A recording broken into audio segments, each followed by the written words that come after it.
पण तुम्हीच आम्हाला निवडणुकीच्या वेळेला सांगितलं होतं की शेतकऱ्यांचा सातबारा करू कोरा कोरा कोरा.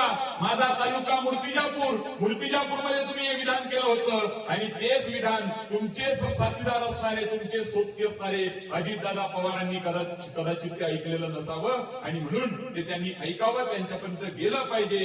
देवेंद्र फडणवीस साहेब, तुम्ही मुख्यमंत्री आहात, मुख्यमंत्र्याचा आवाज हा उपमुख्यमंत्र्याच्या कानामध्ये गेला पाहिजे, तो तुम्ही पाठवाल आणि शेतकऱ्यांची संपूर्ण कर्जातून मुक्तता कराल अशी आम्हाला अपेक्षा आहे. आणि जी धमकी अजितदादांनी आम्हाला दिलेली आहे, अजित अनंतराव पवार महाराष्ट्र राज्याचे उपमुख्यमंत्री यांनी दिलेली आहे ती अशी, याची 28 तारीख आहे, 31 तारखेपर्यंत कर्ज भरा.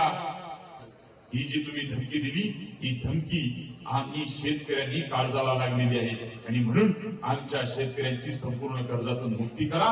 आम्हा शेतकऱ्यांना दिलेली आश्वासनं ही खोटी आश्वासनं ठरता कामा नये. ताबडतोब कर्जमाफी झाली पाहिजे. यासाठी त्रिपुरी गावातील सर्व शेतकरी आम्ही एकत्रित होऊन आम्ही घोषणा देतो आणि आम्ही आमची मागणी तुमच्या सरकारच्या दरबारात ठेवतो. शेतकऱ्यांची संपूर्ण कर्जमुक्ती. हातवर करून सांगा, जोरानं सांगा. ते बहिरे आहेत, देवा भाऊचं ऐकलं जात नाही.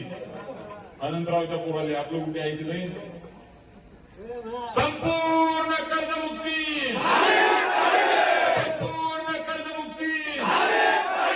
शेतकऱ्यांचा सातबारा कोरा, शेतकऱ्यांचा सातबारा कोरा.